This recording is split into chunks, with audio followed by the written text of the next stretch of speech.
like to give one last thanks to my pianist, Derek Hammersley. Unfortunately, this is the last time we're going to be working together because he will be going on to bigger and better things, pursuing a master's degree in accompaniment at Eastman. So, even though he's off stage, I think if you give him a hand, he'll hear it.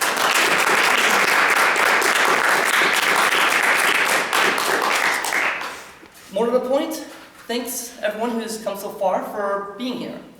My name is Wolfi, Isabella was just an I, and some of you might remember me from my freshman recital last year. And this recital, I've chosen the theme, Just a Bit of Chamber. And the reason behind that is that a good portion of these pieces would be considered chamber music, including the first one you just heard, which was Francois Poulenc's Sonata for Clarinet and Piano. So if you take note of the notation where it says for clarinet and piano, that means that I'm not the main focus in this case scenario. It's more of a duet between the two of us. So I can't take all the spotlight quite yet.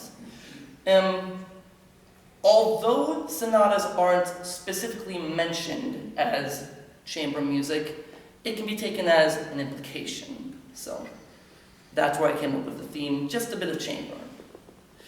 Well, now that we're done with the Poulenc Sonata, we're going to move on to two unaccompanied pieces for clarinet. So this is where we get a little bit more further into the boundaries of atonal music, which basically means that a piece doesn't revolve around a certain key signature, C major, A minor, and so on and so forth.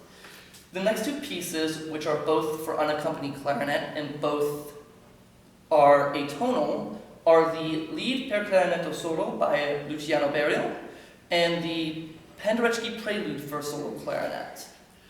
So, with the Berio piece, Lied is German for song, which means that this piece would be performed in a little bit more of a singing manner.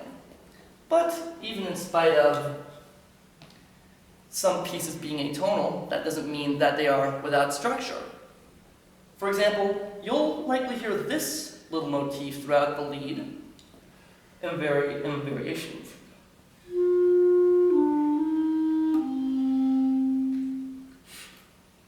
That you'll hear along with several other character changes and other recurring motifs. Well, I'll stop yammering and start playing along.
So as I mentioned in the previous conversation we just had, the other unaccompanied piece that I am playing will be the Penderecki Prelude for solo clarinet.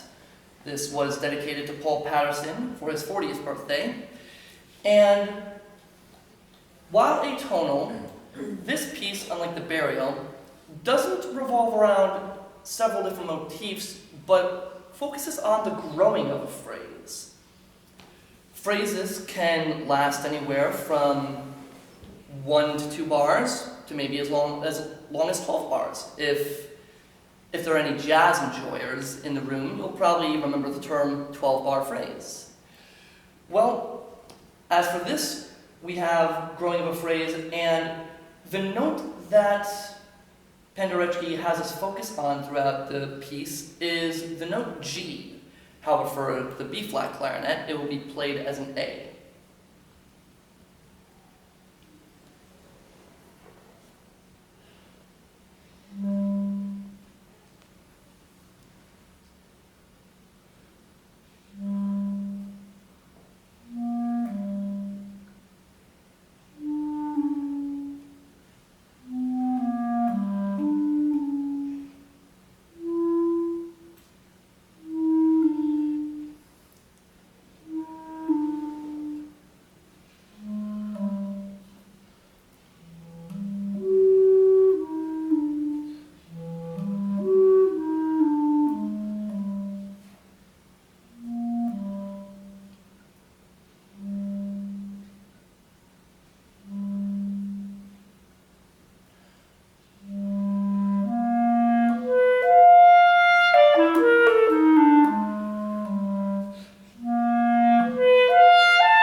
We will now take a short 10-minute intermission so that my friends in the Mendota Quartet can get themselves set up.